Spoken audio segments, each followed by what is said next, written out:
ரெண்டையும் அவனுக்கு ஆகுதி ஆக்கும். அப்போ அந்த ரெண்டையும் நம்ம அந்த தீ வளர்க்கறதுக்கு, அப்போ நம்ம அறிவு வளர்க்கறதுக்காக ரெண்டையும் அர்ப்பணிக்கிறோம். பெருமானுக்கு அர்ப்பணித்தா அது அறிவு வளரும், நமக்கு அர்ப்பணித்தா தேங்கி போயிடும். அப்படித்தான் தேங்கி கட்டமனா இருக்கும். விளங்குதான்? அதனால தான் நாம் பொறியை முதல்ல தூள சரீரத்தை கொடுக்கறது சரியைங்கிறோம். 5 பொறிகளை கொடுத்தா அதை கிரியைங்கிறோம். அந்த கரணங்களை கொடுத்தா யோகங்கும். உயிரையே கொடுத்துட்டா ஞானம் கொடுக்கும். அப்போது பாசனைக்கு பசுவை கொடுக்கறது திரவம், நெய். நெய்ங்கிறது என்னது? அறிவை குறிப்பது. அப்போ சிவபோதத்தை அவனுக்கு அர்ப்பணித்து சிவபோதம் ஆக்குவது. சிவபோதத்தை அங்கே பிடிச்சாச்சுன்னா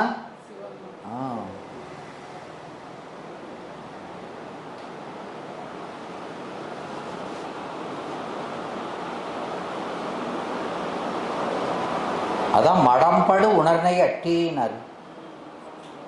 திருமுறைகள் அதெல்லாம் அதே அமிர்தம் இல்லையா? மடம்படு உணர்வு அதான் சிவபோதத்தை அங்க சமர்ப்பிக்கிறார். அப்பர் சாமி தேவாரம். அப்போ இடம்படு ஞானத்தீயால் அந்த ஞானம்ங்கிற தீ நல்லா கொழுந்து விட்டு எரிஞ்சா அதுல பார்க்கலாம் சிவத்தை இருந்தாரு. விலகுதாமா? எரிகொட இருந்து நோக்கில் கடம்பமர் காளைதாதை களரடி காணலாமே. நல்லா தான் சொல்லியிருக்காங்க.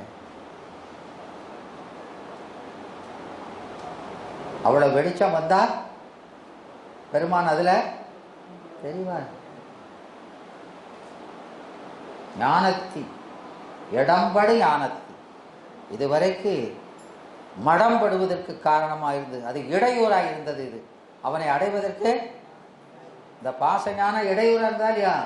அந்த இடம் படுதல் என்னது? படுதல்னா என்ன? பசுப்படுத்து உண்போம். படுத்துனா கொன்றுன்னு அர்த்தம். அழகா சொல்லியிருக்கிறார் இல்லையா சார்? ஆமாம். அப்போ அந்த தடை செய்து கொண்டிருந்த தடையை கொன்றும். அப்படி கொன்றா கடம்பமர் காளை. கடம்பமர் காளை யாது? கடம்பமர் காளை என்று முருகனை அறிவை சொல்லி சிவனை ஆனந்தமாக சொன்னான். என்ன அழகு! அப்பர் சாமி அவர் திருவடியை முத்தம் தான் கொடுக்கணும் இல்லையாம்மா? முதல்ல முருகனை சொல்லி சிவத்தை சொல்றதுன்னா என்ன? அறிவும் ஆனந்தமும். கடம்பு அமர் தாதை, கடம்பு அமர் செல்வன் இவன். தாதையாரு? சிவம். அவன் கழல் அடிகாணலான்.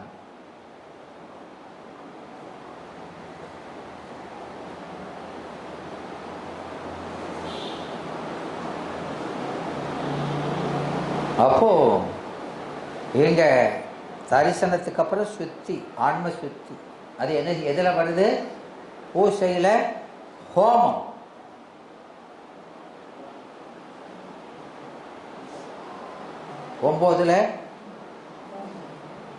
ஒன்பதாவது நூற்பாவில் 3வது அதிகரணத்தில் அதை சொல்றாரு முதல்ல இல்லையா? அப்போ அதை செஞ்சா அதான் அதில் என்ன சொல்லியிருக்கு? ஊனக்கண் பாசம் உணராப்பதியை ஞானக்கண்ணில் சிந்தை நாடி உராய்க்குணத்தை எத்தனை பாசம் ஒருவ இதான் ஒருவுதான். அப்போ இது ஆன்ம சுத்தி.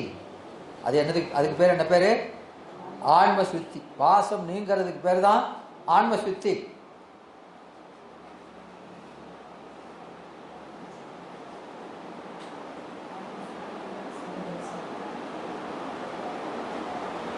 அப்போ அது அங்க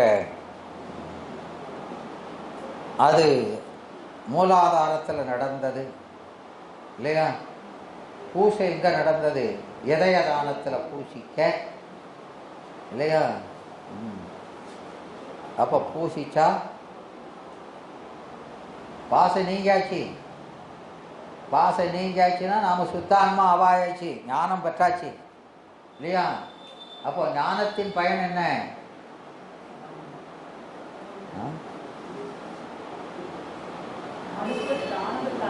ஆனந்தத்தை பார்க்கணும். அப்போ சிவத்தை அறியணும். ஆனந்த பொருள் அவன் தானே. என்ப கணம்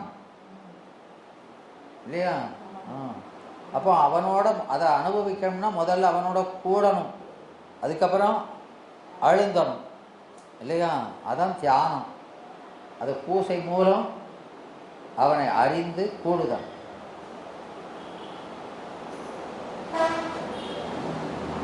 அது சிவரூபத்தில் முதல்ல சிவரூபத்தில் என்ன நடந்தது? ஆன்ம தரிசனம் இல்லையா? அப்போ ஆன்ம தரிசனம் தெரிஞ்சதுனால நாம் என்ன செய்யணும்? நாம் எப்படி இருக்கணும்னு தெரிஞ்சதுனால நாம் அந்த பாசத்தை துன்ப காரணம்னு தெரிஞ்சதுனால அதை விட்டோமா இல்லையா? ஆமாம். அதை விடுததுன்னா எப்படி விட்டோம்? சிவத்தை சேர்ந்து கொண்டு விடுதோம் இல்லையா? அப்போது அந்த சிவத்தோடு கூடணும்னா முதல்ல சிவத்தை அறியணும், அப்புறம் கூடணும். விளங்குதா? சிவத்தை அறிவது இதயத்தில், கூடுதல் லாடத்தில். அறிவுனால கூடுறது, இது கருவியினால் கூடுறது, இது அறிவினால் கூடுறதுன்னு அப்படியே கூட்டிகிட்டு போகிறாரு. விளங்குதாம்மா? ஆமாம். அதை அப்போ இங்கே பார்க்குறது தரிசனம் இல்லையம்மா? அது யோகம். மேலே போகிறது யோகம். அப்போ அங்கே சிவ தரிசனம் நடக்கும். சிவ தரிசனம் நடக்கும்போது தான் ஆன்ம சுத்தி. சிவ தரிசனத்தில் ஆன்ம சுத்தி. அப்போ சிவத்தை முதல்ல பார்க்குறோம், பார்த்ததுனால பாசம் போச்சுது இல்லையா? போனதுனால நம்ம சிவத்தோடு கூடணும். அப்போ அந்த சிவயோகமும் ஆன்ம சுத்தியும் எப்படி நடக்குது? ஒன்று போல நடக்குது. உடனிகழ்ச்சி. அறிந்த பொருளோடு கூடுறோம். அப்போ அங்கே இதயதானத்தில் அறிந்து லாடதானத்தில் கூடுறது.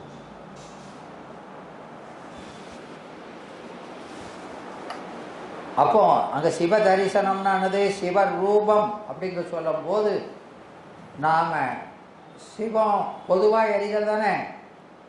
அவன் சிவம் சிவமாய் வராமல் குருவினுடைய அப்போ சுத்தான்ம அறிவில் மறைந்து வந்தான். அப்போ பொதுவாக இவன் தான் சிவம் குருவுன்னு வெறுமனே அவனை ஒரு மனிதர் போல கருதக்கூடாது. ராமசாமி குப்பிசாமின்னு நினைக்கக்கூடாது. என்ன நினைக்கணும்? சிவமேன்னு நினைக்கணும். அது ரூபம். இப்போ நாம் பூஜை செய்யும்போது உண்மையிலே சிவத்தை தரிசிக்கும். விளங்குறாமா? அது ஐயம். அங்கே தெளிவில்லை. ஏன் அது தெளிவில்லை? நாம் பார்க்குறோங்கிற உணர்வு இருக்குது, பார்க்குற நம்முடைய உணர்வு இருக்குது. நம்ம உணர்வு அங்கே முழுசும் அறலை. அதை இரட்டுற காண்டல். நாம தான் இந்த சிவத்தை பார்க்குறோம் அப்படின்னு அந்த உணர்வு இருக்குது. அந்த உணர்வு அத்து போகணும். அங்கே அந்த ஒரு பொருள் தான் தெரியணுமே தவிர நாம் பார்க்குறோம்னு அந்த உணர்வு இருக்கக்கூடாது. அதனால் அது இரட்டை காண்கிறதுனால ஐயம் தரிசனம். யோகத்தில் வரும்போது நம்ம மறந்துடணும். அதில் ஒன்றை நம்முடைய உணர்வு அற்று போயிற்று. அப்போ இங்கே சிவரூபங்கிறது குருவினிடத்திலே பொதுவாய் காணுதல் இல்லையா? தரிசனம் என்பது பூசையில் நம்ம அறிவுக்குள்ள இறைவனை அனுபவமாக பார்க்கறது. அது தெளிவில்லாமல் பார்க்கறது. திரிபிடியாய் காண்தல். அது என்ன சொல்கிறோம்? திரிபிடியாய் காண்பவன் காட்சி, காட்சி பொருள் என்று. அது விகற்பமாய் அறிதல். எப்படி அறிகிறோம்? விகற்பமாய்.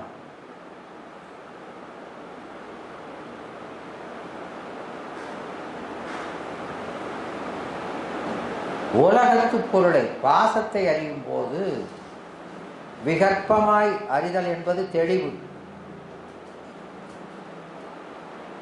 விளங்குதாமா? உங்களை பார்க்க அப்படின்னா நீங்கள் சிவகாம சுந்தரி அப்படின்னு இவங்கிட்ட இருந்து வேறுபடுத்தி அறிகிறோமா இல்லையா? அப்படி அறிஞ்சா தெளிவு இல்லையாம்மா? மொத்தமாக எல்லாரும் ஏதோ ஒரு பெண்ணுக்கெல்லாம் வராங்கன்னு பொதுவாக அறிஞ்சா அது பொது காட்சி. இது இன்னாருன்னு அறிஞ்சா தெளிவு இல்லையா? ஆனா சிவத்தை அப்படி அறிஞ்சா தெளிவில்லை, வேறுபடுத்தி அறிஞ்சா தெளிவு கிடையாது. ஏன்யா குழப்பறீங்க?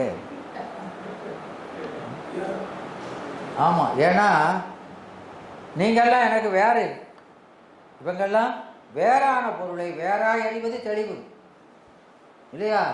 நம்ம கூட நீங்காது அறிவுக்குள்ள ஒன்றாய் இருக்கிற பொருளை வேற அறிஞ்சா தெளிவில்லை. விளங்குச்சா? அப்படின்னா இப்போ வேறாவே பார்க்க கூடாது. வேறா பார்த்தோம்னா தெளிவா அறியலைன்னு அர்த்தம். விளங்குதாமா? அதனால அவனை தெளிவாய் அறிவதுன்னா நிர்விகற்பமாய் அறிவதுதான் தெளிவு. அதான் நிர்விகற்ப நிட்டை வரும்.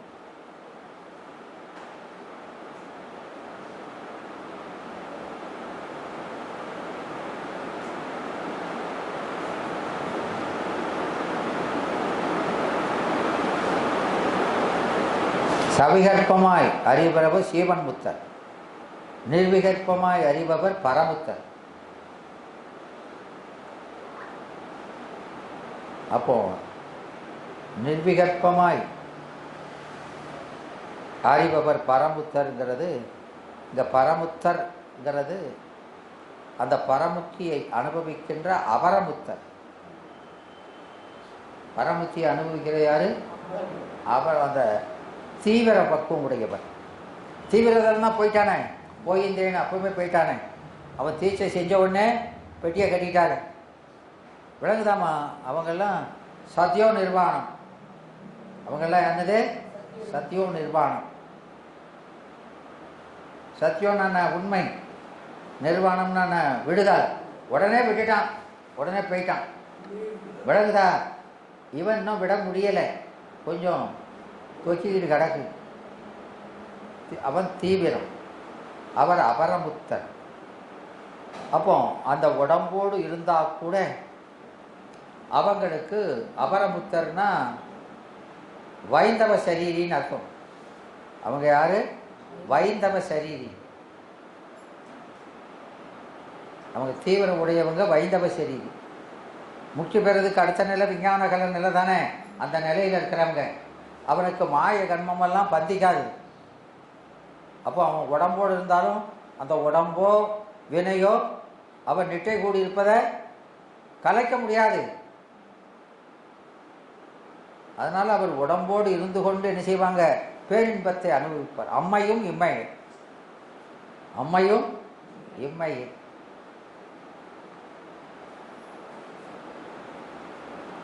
பெற்றுக்கொண்டிருப்பார்.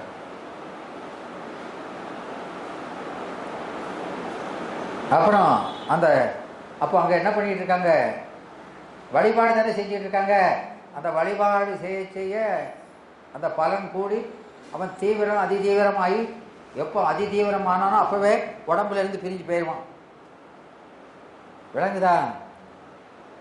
ஆமாம், அவனுக்கு உடம்பு இருந்தால் கூட அவனுக்கு அது பந்தம் இல்லை. அப்போ விளங்குதா? ஆமாம். மந்தம் உடையவர்கள் அவங்க சீவன் முத்தர். அவன் அதை விட கொஞ்சம் குறைஞ்சவன். அதனால அவங்க சரீரம் வைந்தவ சரீரம் இல்லை. அவங்களுக்கு கர்மபந்தம் உண்டு, கர்மபந்தம் உண்டு. அவங்க சகலர் பிரளயாகல நிலைக்குள்ள இருப்பாங்க.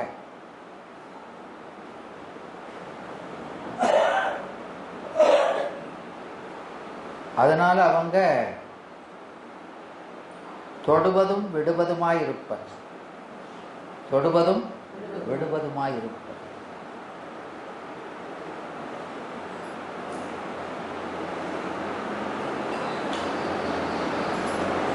அதனால இந்த 11ஆம் நூற்பாவில் அபரமுத்தர் சொல்றாரு, அவங்க அறிவு இச்சை செயலெல்லாம் விளங்கி எப்படி அந்த பேரின்பத்தை அனுபவித்து கொண்டு இருப்பார்கள் என்று. உடம்போடு இருக்கும்போதே பேரின்பத்தை அனுபவிக்கிறது 11. அது பரமுத்தி. 12 அந்த மந்தம் உள்ள சீவன் முத்தரை சொல்றார்.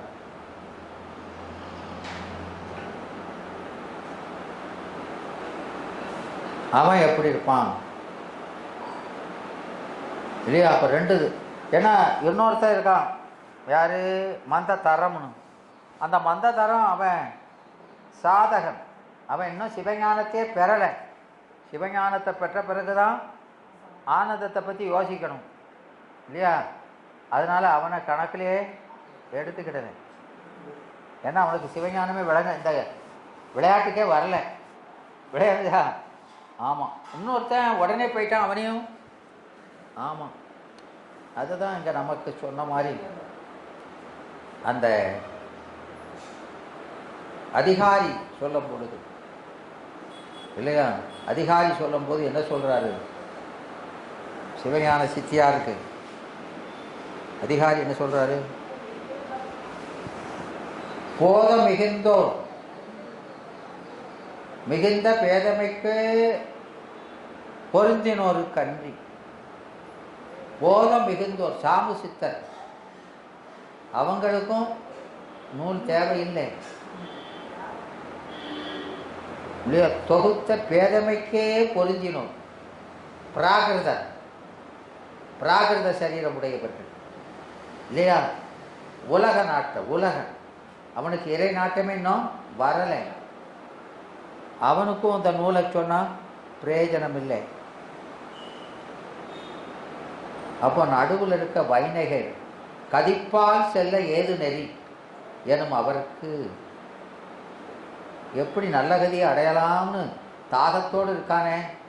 அப்போ அடையலை, ஆனாலும் உலகத்து மேலே பற்று கொண்டும் இல்லை இல்லையா? இது மேலே பற்று மட்டும் வந்திருக்குது. அவனுக்கு தாயா அதை சொல்லணும். புரியுதா? இதுதான் அந்த திருப்பள்ளி எழுச்சியிலையும் சொல்றாரு இல்லையா? வீதிபால் கேட்டலுமே விம்மி விம்மி மெய் மறந்து ஏழேனும் ஆகாது. அவளுக்கு தேவையில்லை. வாசல்ல வந்து கூச்சல் போட்டாலும் காது கேட்காம கிடக்க அவளுக்கும் தேவையில்லை. அவளுக்கும் பிரயோஜனம் இல்லை சொல்லி விளங்குதான். அப்போ எப்போ சத்தம் கேட்கும் எந்திரிச்சு போகணும்னு இருக்கா பாருங்க ஒருத்தி, அவளுக்கு தான் சொல்லணும், அவளை தான் எழுப்பணும் பேர் இல்லையாம்மா? நல்லத்தானே சொல். அங்கே 3 பேரை வச்சுக்கிட்டு தான் சொல்கிறாரு மணிவாசகன். அதை தான் இங்கே நாம் சிவஞான சித்தியால் அதை தான் சொல்கிறாரு. அதனால் அந்த தரிசனம் அப்படிங்கிறது, சிவ தரிசனம்ங்கிறது இறைவனை உண்மையாக காண்பது. உருவுக்கு பின்னால் பார்த்தோம், இப்போ ஆமாம் முன்னிலையில் பார்க்குறோம். விளங்குதா? அறிவுக்குள்ளே அவனை பார்க்கணும். அப்படி பார்த்தாலும் அந்த காட்சி தெளிவு இல்லை. அதான் தரிசனம். விளங்குதா? அப்புறம் இதை சுத்தி ஆனதுக்கப்புறம் இதில் நிகழ்வது சுத்தி நிகழ்ந்தால் தடை நீங்கிறது. அந்த திருப்படி காட்சிக்கு காரணம் என்ன? பாசம் விட்டாலும் மல வாசனை நீங்காததுனால. மலத்தை நீங்கினாலும் மல வாசனை நீங்கலை. அது கொஞ்சம் நம்ம மேலே நினைக்க வைக்கிது. பாசத்தில் பட்டிருந்தால் நம்ம மேலே பற்று, நாம் பார்க்குறோம் அப்படின்னு அது வந்துடுதுங்கிறாங்க. விளங்குதா? நம்ம மேலே பற்று தான் காரணம்ங்கிறாரு. நம்ம நினைக்கிறதுக்கு என்ன காரணம்? நம்ம மேலே பற்று இருக்குது. பாசத்து மேலே பற்று போனாலும் பசுப்பற்று நீங்காமையா அந்த உணர்வு லேசா தூக்கி வருது, அதுவும் போகணும். விளங்குதா? சரி, நம்ம சாப்பிட்டு வந்து பார்ப்போம். உண்மை நெறி விளக்கம் நல்ல பாடமாமா.